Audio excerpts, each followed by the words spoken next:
Hi, Nick. Welcome to the show. John, thanks for having me. Excited to be here. This is pretty cool. It And is. I like the that's for hair. saying. I used to have hair like that too. No, I really did, but many, many years ago.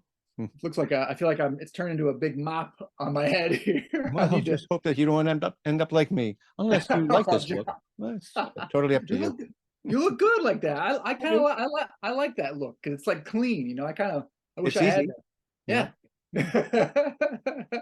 Well, Nick, I know we're going to have a lot of fun. You've written this Yeah. one book, and you were kind enough to send me a copy of it. And I Oh, haven't got around to it because I do all these interviews. And all when right. this is all over in December, I'm going to read it through the holidays. Oh, But great. before we talk about your book, why don't you tell us a little bit about yourself, who you are, where you're from, and what got you to write Sure. this book? Sure. A great question. So I guess I'll start with where I'm from and kind of what I do, and then we'll go into what brought me to writing. But where I'm from is kind of a difficult question. I'm kind of from a lot of places. So originally, I was born in Portland, Oregon, and my family kind of migrated to Arizona, then Washington State, about an hour north of Seattle. Went to college near Pittsburgh, and then met my wife at college, and we kind of migrated to Philadelphia, suburbs, and then we went to San Diego, New York City, Miami, and now we're here in Wilmington, Delaware, which is basically the suburbs of Philadelphia.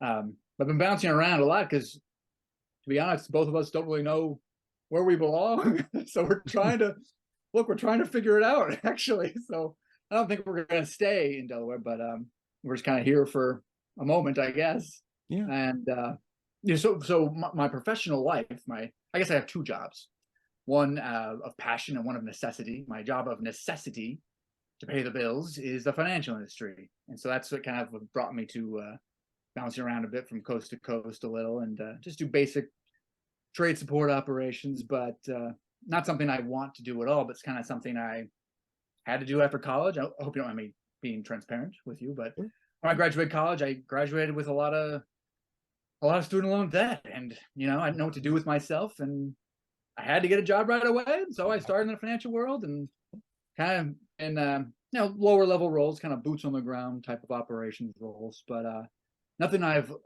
really don't like doing. I've been trying to get out of it for a while, which is why I started writing.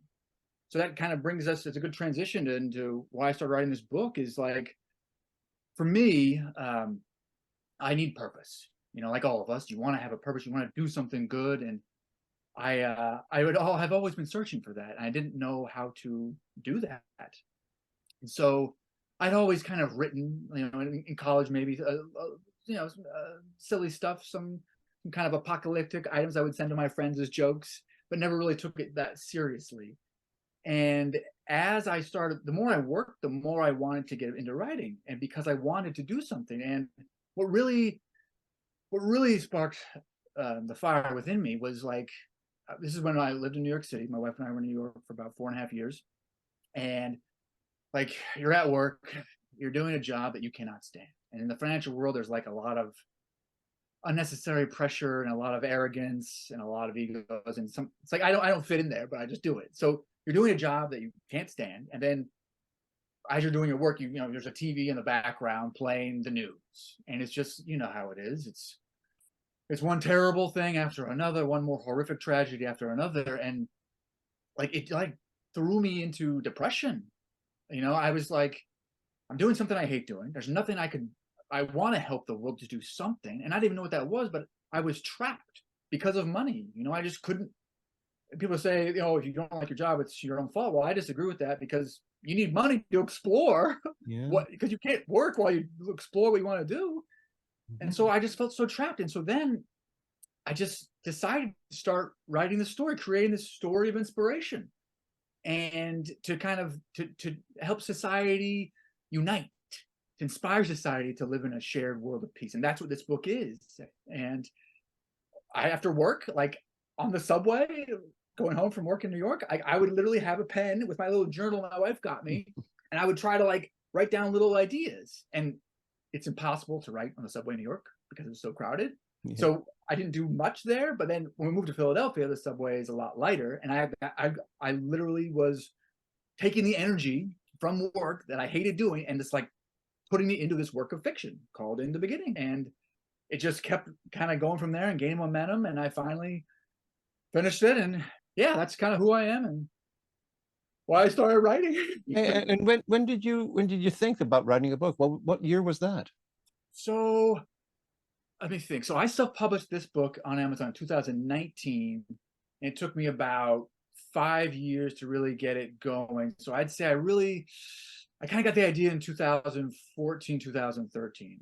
Like, and it started with just like little sentences of like of an idea, and then it just kind of went from there. But yeah, about 2013, and it's very hard Oh, to write. I've got it right here. I've got it right here. As you know, you send me it, and I got a copy too. yeah, you see, it looks almost biblical. Yeah, yeah. Did you intend to do it that way? I did indeed. Great Okay. question. Yeah, I mean, this whole book, I can kind of get into it a little bit, but yeah, I mean, this whole book is based on biblical, not in particular one religion, basically all religions really. What Right, this book right. is doing is like changing the story of creation, Yeah. reversing the rules of the afterlife. And it starts off with the first words of the book, just like the title, are in the beginning, like exactly how the Bible starts, in Genesis. Yeah. And so I've just kind of reversed that in this book. But yeah, very, very biblical kind of look. And I kept it black too. I wanted it to be like simple, and Yeah. kind of intriguing. But it's funny, people ask me about the black book a lot. They're like, how'd you come up with that cover? I was like, well, I just wanted to keep it kind of simple and like a little bit different, Sure. It's like yeah, the Beatles' White Album, but you're black. yeah, yeah, right. There we go. I'm a big Beatles fan too. Very cool. Excellent. I wonder Yeah. what would happen if you brought one of those into church and you just sat there holding it. No joke. So I used to. So full disclosure, and we, you and I have communicated a bit. This book it's challenging every religion on the planet, and I've sent this book to churches, like big mega churches, like big mega church pastors. I've never gotten a response, of course, but I've sent it to a lot of churches, actually. No kidding. I mean, it wouldn't go over very well in a church at all. Like, Wild. That's I know. great. I mean, I'm basically saying, and I don't want to jump ahead. I know I don't want to, but I'm basically saying in this book that it's a story about an evil God that chooses to torture humanity in order to destroy the earth. Now, it's a way of explaining the cruel nature of our present society. So a totally reversal of what people usually think when they think of religion. Usually it's, God is always a virtuous entity and the devil is always bad. Well, not in this book. In this book, God is the evil one. The devil is good. And instead of God creating the earth, the devil creates the earth and creates the earth as like a gift for God. Devil's trying to impress God with this beautiful earth. Okay. And then describe God as like this evil, power-hungry tyrant that's jealous of the earth that Lucifer created and wants to destroy it with a plague, the plague of humanity. Yeah, it's pretty. I mean, there's a lot to unpack there. Wow, Pretty that's so bold, cool. but yeah, that's what it's about, pretty much. Yeah. So many questions. Yeah. There's a lot to it for sure. Now, you yourself, have you had some religious trauma or some experiences in Well, church? I mean, good question. So I wouldn't say religious trauma. I grew up religious in a basic Christian household, and my family was I have loving and caring parents that are encouraging. They're never so a good family, nothing like that. But I was never really into God. I mean, we went to church every Sunday, just kind of robotically. We weren't like a big. I don't feel like we were that like into it, but it's just something we did. My parents did it, their parents, and so on and so on. And I just did it. And then I went to church once in college, the very first weekend, and then never went again. It wasn't something that I was devoted to. And then I started, a big part of why I wrote this was like thinking about the world and the different people across the globe and how to unite people. And look, and this is a very controversial thing to say. I respect you. I respect your listeners. I'm not here to insult anyone. But a very hard fact that I want humanity to realize with this book is that world peace will solve all the world's problems. pollution, everything. We can solve world peace, but we will never have peace as long as religion exists. And I'm not focusing on one specific religion. I'm talking about every religion on the planet. Yeah. And so, and that's my main argument in the book, is that why should we worship that? Why should we worship a God that allows the suffering of innocent life? I want people to stop worshiping God, and this book is the inspiration that will do that. Hmm. And a pretty heavy stuff, It is. for Well, sure. I mean, I'll Yeah. admit I'm an atheist myself. I was a Christian. I was in ministry for many years.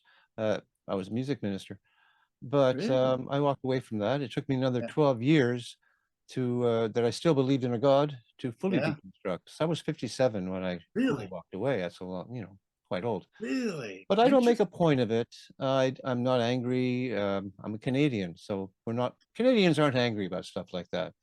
But you live in the I like United that. States, and Yeah, it can get pretty it Christian can. nationalist these days. I, How do you feel about that? that is a great question. So you're right. It's, in the United States, there's a big Christian, like it's like a lot of Americans think that this is a Christian country, and which it's, there's a lot of Christians here, but it's not. No one should think that a religion dominates a country. And so, how do I think about it? I don't like it. I don't like the fact that people are uh, believe that that's a foundation, that what we should believe in. And an unfortunate part about a lot of religions and is that they come with morals and values, and a lot of those values are not centered around human equality. And that's probably my biggest problem with Christianity. It's a male dominated society that doesn't accept people for who they want to be, and that's not equality. A big part of this book is achieving human equality, and that's why I say that we can't do it with religions, because religions don't support human equality. Well, some do, some try to. You see, I'm talking from a Canadian perspective. I could afford to be very relaxed with how I don't believe. Good. I live in a country where there are religious people, but they Yeah. don't have any what I call teeth. They're not Yeah. having any influence in the politics. Once it gets I into like that. politics, then it's very apparent that things are going wrong. I agree. Yeah. You and I are on the same page. And you, If I people mean, want to be religious, just go ahead. I'm not, I don't I advocate agree. for the end of all religions, and that's how, but I do see your point, Yeah, because some communities like, America is going in that direction. I It's agree. nowhere near like Iran, for instance, which is a I agree. full-blown theocracy. But Yeah. there's your example of where it can lead to. It's scary. Yeah. Like, you make a great point, and that's, I mean, so my wife and I fantasize about moving to Canada a lot, actually. No joke. It's so strange here with a lot of those people, and it filters into politics all the time, which is really scary. Maybe. Like, there's no root, you know, there's no place in politics, and politics in general, like I have a problem with. But I mean, it's very scary, this whole Yeah. idea that religion should be in Yeah. politics, especially in the United States. And there's a lot of problems with it, as you know. I mean, it's everywhere. It's not a good environment. Let's talk more about that book of yours. How's it written? I haven't seen any verses and chapters in the typical sort of biblical fashion. Yeah, definitely not like in Yeah. that type of fashion. I'd say No. there's not very many characters. Yeah. And so the really in the first part of the book, it's really just God, Lucifer, and the angels. And in this book, I've kept God, Lucifer, and the angels. They're all genderless. There's no mention of he, him, his, she, her, hers. And so that's a very different approach. It's always God, it's always a him. Jesus is always a him. And I went away from that. And so I specifically state that the angels are genderless in this book. I only describe God as like an entity of light. And the first part of the book is literally just building the world in a different way. The devil building it, and God trying to destroy it, and using the angels as like a gang. It's like a mob against the devil. And how hell is like not a place where bad people go. It's a place of purity and acceptance. The way the real earth should be is what the devil envisioned hell to be. And heaven, I then describe as like a place where the souls of humanity go for eternal slavery to build the great palace of God. not a place where good people go, just people that have never strayed from God. And so that's like how the first part is written. It's just this kind of like epic world building, vengeful, revenge-filled story. And then like the second part of the book is like in modern day times. So it's the result of like a challenge between God and the devil. So they basically say that, look, one entity can only exist, either God or the devil. And like, okay, well, they create a challenge. They say they bring two people, a man and a woman, together through these like traumatic events, and say, okay, they will eventually die because of these traumatic events that we've invented. And when they go to the afterlife, those two humans will choose which entity or which environment to rule over, heaven or hell. And whichever one they choose will mean the end of either God or the devil. So it's like a really apocalyptic end to apocalyptic decision these two humans will have to make. But it goes from building the world from the beginning of time in the first half, where I call the Old Testament, and the New Testament is modern day. And it's kind of loosely based off my wife and I, because in the second part of the book it's about a guy working in sales in the financial world. That was me, like in New York, literally on the phone, calling people, trying to get their money to invest in our funds. And my wife was an assistant at several different hedge funds at the executive level. And so like, it's about her being mistreated by these people. And there's a lot of violence that happens. That didn't happen to us, but loosely based off of us. And the characters, I mean, I think I've got like five characters. That's it. God, Lucifer, the man, the woman, and then loosely the angels. Like there's not very many characters in it. So different than the Bible for sure. Like not like scripture really, more of just like a work of fiction, just a real story that is like a true adventure. It's a journey for sure. Right. Short of God, angels, and Lucifer, is there any other kind of supernatural events that take place, like magical, miraculous events? I mean, I guess you could call how Lucifer creates the world. Yeah, I suppose. And how God creates like the palace of heaven. And what I've also done is there's a connection, like humanity is created out of the blood of the angels. And since God created the angels, that means God can control the angels and also control humanity. So I've woven in God and the angels throughout the history of time. Like they've input ideas into the brains of humans, how to build things, how to medicines, how to technological advances. Cool. So they're a part of everything that's been built throughout time. There's like this connection between humanity and God because of the blood of the angels that runs through their veins. So kind of, I would say, I mean, you could call that magical. Yeah, sure. Supernatural. Well, actually, I realize that everything about this is magical. I don't know. Yeah. Oh, yeah. Right, of course. Yeah, definitely. All that creation stuff, for sure. Sure. Yeah. And I like writing like that, too. It's like, I mean, it was fun to like, I like descriptions, like really vivid descriptions. So like when I describe like heaven, it's like I describe it as this storm-filled winter, bleak world where the God torments the angels when they don't pray enough with these giant sandstorms and tornadoes. And then I describe hell as just like beautiful, but think of it as the earth, and the soil is so rich, it's oily. The oceans are just so pure and beautiful. The trees and the moss and the hills and the grasses are just so pure and untouched by what the humans have done and how humanity polluted the earth. So everything that has happened in the past, humans destroying the earth, greed, war, power, that's all been created by God. That's how I've kind of described the relationship. I see. So the second half of the book, things start getting better because Lucifer is making sure that things end up good at the end. It has a happy ending for all intents and purposes.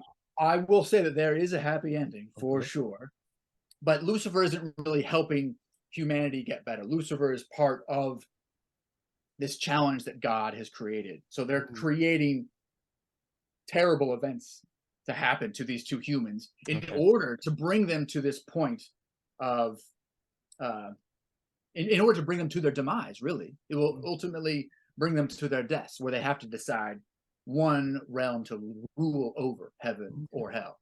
But Lucifer's ultimate goal is for humans to be at peace, to live a life where they don't have to worship, where they don't have to be afraid of an entity like God. Yeah. An equal and level playing field for all matter of life. That's Lucifer's goal, and that's the big struggle in the book, is that Lucifer just wants that and can't understand why God has to be worshipped and why God has to let these terrible things happen on planet Earth, and why God wants to do this to humanity. Yeah. And Lucifer just doesn't know that God really just wants to destroy the earth, because God is jealous of how perfect and beautiful it is. Yeah. As much as Christians that I remember, being around, loving the book of Job, that was one of my least favorite books. It seems like, God and Satan or Lucifer are having this bet, and they're cozying up to each other and just having this conversation about, I bet you, Yeah. he won't worship you. And then all that stuff happens to Job. That's the part that I found really strange. And it sounds to me did you pick up on some of that from the book of Job when you were thinking about this? So I really don't know the Bible Oh, I very see. well at all, like literally at all. And that was part of one of the reasons why I was able to walk away from it so easily, because my family wasn't really. I mean, we just went to church. Is what we did. Okay. That's it. I didn't really know much about verses or different books at all. Well, that's a So strange one. In fact, yeah, the book of Job, being it's in the Old Testament, it is a borrowed story from Zoroastrianism. It goes even earlier than Hebrew theology, back to Persian theology as well. really cool. Yeah, Okay. so it's the oldest book in the Bible, and it's an old story. I was thinking while you were talking about your book, can you imagine someone picking this up hundreds of years later and thinking that this should be a religion? Could this ever become a religion? You know how sometimes Yeah. things like that. I know Someone what you're writes a talking book, about. next thing you know, there's a religion. Of course, of course. I mean, religion is an interesting word. You know, I guess it's hard to for me. I guess it's hard to define. I guess when I think of religion, I think of like it's a group of people that believe in a certain thing, certain something. They support it. So I guess it could be seen as something to support. That this vision. And if someone wanted to call that, I mean, I'm scared of the word religion, I guess. As weird as that might say, I don't. It always turns into something where it just seems that it's always manipulated. For a lot of times throughout history, it's always manipulated with power. There's always this thing with power with humanity. Yeah. So I guess I wouldn't want to. I guess I'd be happy with whatever it turned into, as long as it promoted pure human equality. Okay. So Then I'd be okay. there's nothing in the book that is asking the reader to believe in. Nothing other than not to believe in, but to support. Okay. To support human equality. That is the message. And actually, the three main themes of the books are the need for world peace, equality, and true love. Like, there's no denying that message within this book. Okay. So it's not. It's really it's inspirational. It's not really something that you're like, you should believe this way. It's just it's inspiring people to open their minds to accept a shared vision of life, one of peace. Right. And I've had. So what I do with this book is I literally send copies like all over the world. No kidding. Like, I mean, I'm talking like Turkey, Pakistan, India, Morocco, Madagascar, Greece. I mean, I send it everywhere. Africa. And to what form of institutions? Book clubs No. To like actual humans that I meet. So I do all my book marketing through Instagram, and so Okay. I'll meet people on Instagram, and we'll form a relationship. Oh, you And sent me a book. yeah, Yeah. and like literally what I did to you is what I do with people on Instagram, and I meet people from all over the world, and it's really a beautiful thing. And I've had religious people read this book, and a couple of them have reached out to me, and I've sent them a book, and they turned out to be religious. And I've had a couple of people tell me, they're like, look, I believe in God. I'm a devout, but they're like, your book, I mean, it was tough for me. but like, look, it made me think. And I've had other religious people tell me, like, very nicely, there's like, look, I couldn't finish it. It's against what I believe, and I just can't do it, you know. And because of how powerful it's, like, I won't sugarcoat it. You know, I'm really, I'm challenging God. I'm real. That's what this book is, and so, and it's very hard for, you know, devout people to handle, and which I understand. You know, I understand that. Um, but it's kind of cool to see how people react. You know, religious and not religious, especially from other countries too. Like Yeah. I did.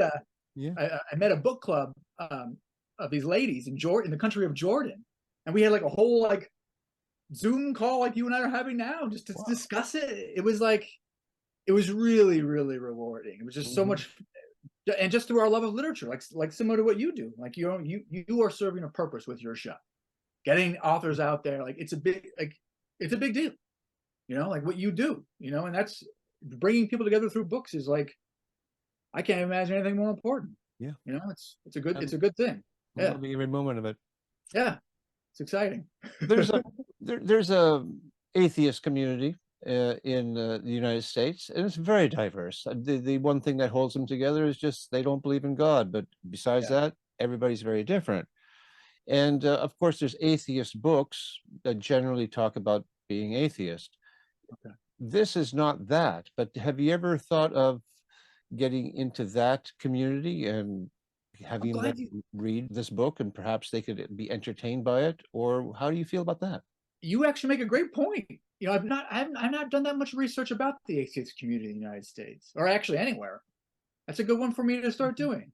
Okay. I'm glad you said that. I've never really, you know, it's a There's very an broad atheist group. library in Austin, Texas. You may be interested in. Really. I can I'm give you taking that note. more information there at the end of the show. It's in Texas. Okay. Yeah, Austin, it's I should start doing that. Like, I send books to, this is kind of, you might think I'm weird, but like, some, like last year, my focus was radio and news stations.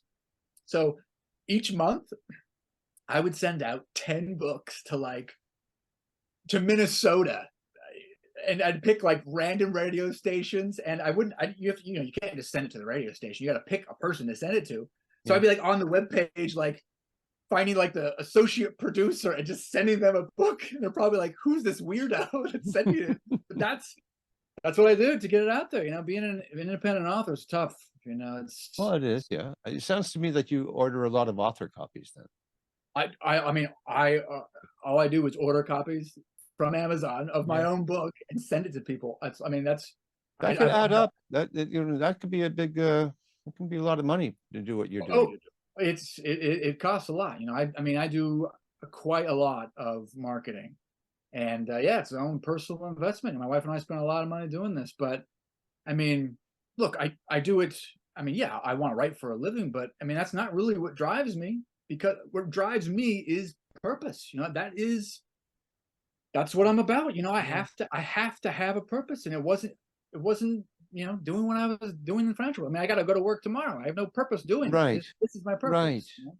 Yeah. Yeah. And going back to your original, Sure. talk when you were describing yourself about how you don't like what you're doing for a living and Yeah. you're hoping to make this, profitable.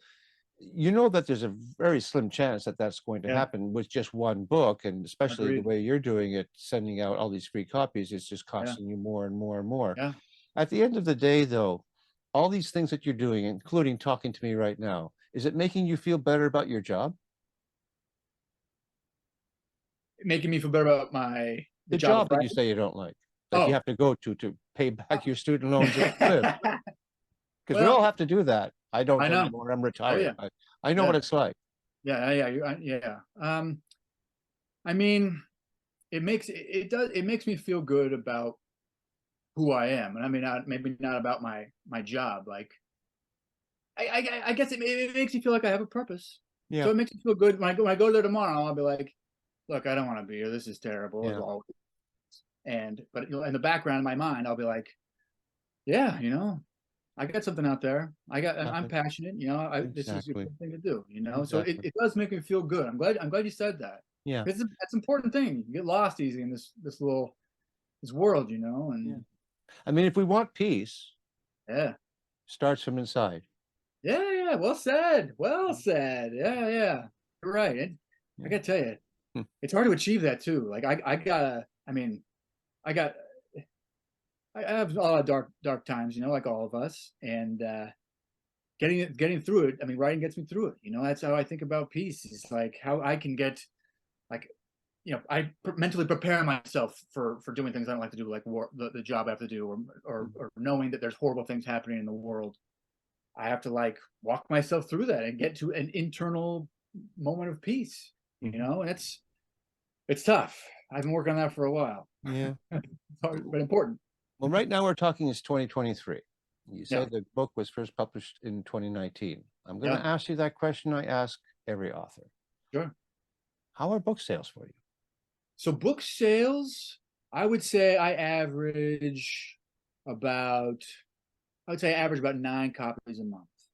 I'd say eight copies a month. So I would call that, I mean, not great, obviously, but it is an indication of interest. Mhm. That's why I don't give it up. It's like, I mean, I pay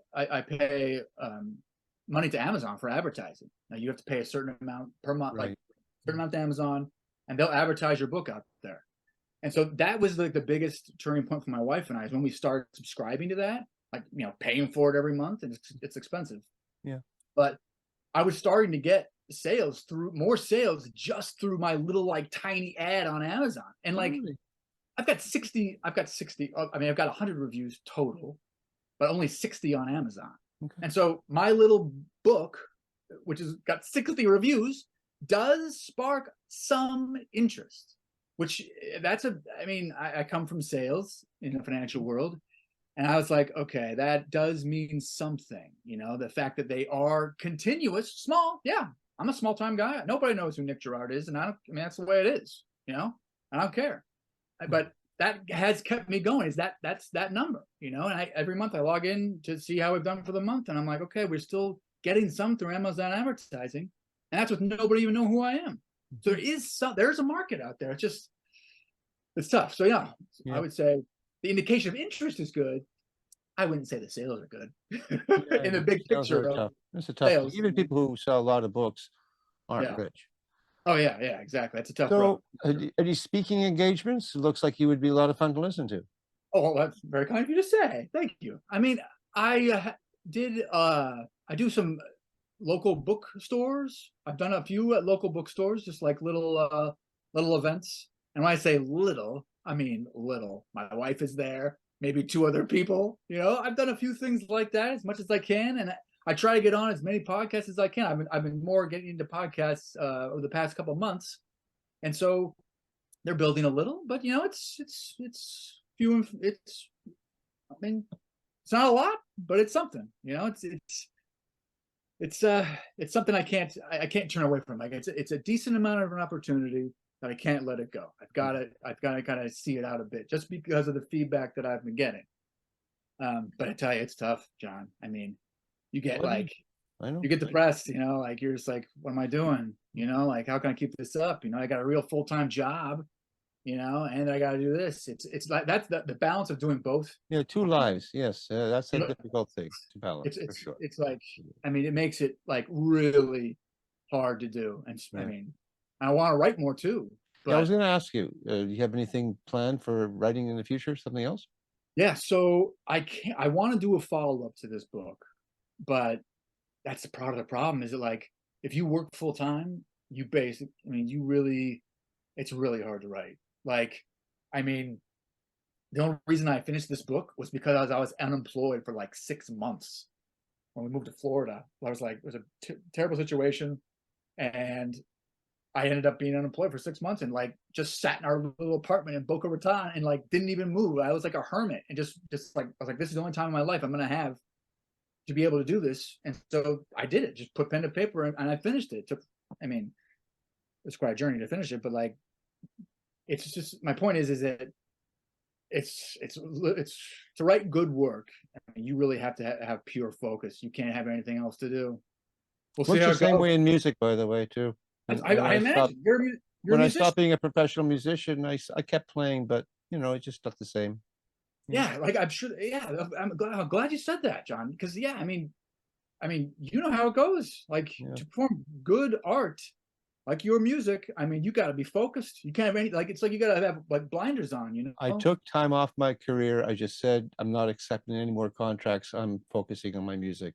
I became Yeah. poor. Oh, very poor, but I did But it. And when I good for couldn't take you. any more, I went back to work. Yeah. But good, but you know the struggle. It's real. I You mean, you bet. got like pure focus to do your art. I mean, Yeah. that's all you can do. Yeah, that's rough. It's tough. Well, Nick, do you have a website? I do. So my website is iam4worldpeace.com. All words. I'm for worldpeace.com. It's very, there's not much to the site. Basically it says why I wrote this book in like a paragraph, and there's a link to the book. But there's a cool picture on it. It's like a picture of there's an island off the coast of Puerto Rico called Culebra. And the United States used to use that island for like bombing practice, of course, or something off, you know. And so they left a lot of equipment, a lot of military equipment there. And there's a beach called Flamenco Beach. It's like the most beautiful, it's like its top ranked beach in the world, whatever. But there's a tank on the beach. It's like from like Planet of the Apes. It's crazy, but it's literally on the sand. And the people that live on the island have like they paint it. Like they change the painting all the time. There's like this, but that's the main photo on my website that my wife took. It's this tank. It's like the gun pointed right at you. And when I used to write in Boca, my wife framed the picture for me, and I would just stare at it all the time. Wow. Like the tank guns like pointing at me. It's like telling me, it's like it's a vision. It's an image of peace, you know, like this rusted out tank on a beach. You know, it's like aliens will come and look at humanity and say, "Oh, looks like they found peace somehow." Yeah, right. That picture like inspired me. That's my website. Neat. Okay. Yeah, that's really good. Cool. Of course, I'll put that in the description below so people can see see the image themselves. Thank you, John. Wow. Okay. Yeah. Well, cool. Nick, any final words you want to say about peace in your book and what people can expect from you? Sure. So anyone to your listeners, you know, like think of this book as a true adventure. Like you've seen like the Hobbit movie, and there's a scene where like Bilbo Baggins is like afraid to go on this epic quest, this journey to reclaim the dwarf homeland. He's scared, you know, he might get hurt on this journey. He's nervous, and ends up taking on this amazing quest, and it changes his life for the better. That is what this book is. It will change your life for the better. It will open your mind. It'll inspire you to unite humanity as well. It is, I mean, it's a rough road for sure, but it will change you for the better. Yeah, that's Very it. Good. You're speaking my language, sir. Yes. Oh, I'm glad to hear that, John. You and I have a lot in common, I think. Okay. I like it. Nick, it's been an absolute blast talking to you. You too, John. This is great. Thank you, sir. Pleasure to be here. I wish you all the success, and work hard at it. You'll succeed. You'll find what you're looking for. And if you ever write anything else, even if you're in the middle of writing that, contact me. We'll talk some more. I look forward to that. Thanks, John. You have a great show here. I appreciate it. Thank you, sir. Thank you, sir. Bye-bye.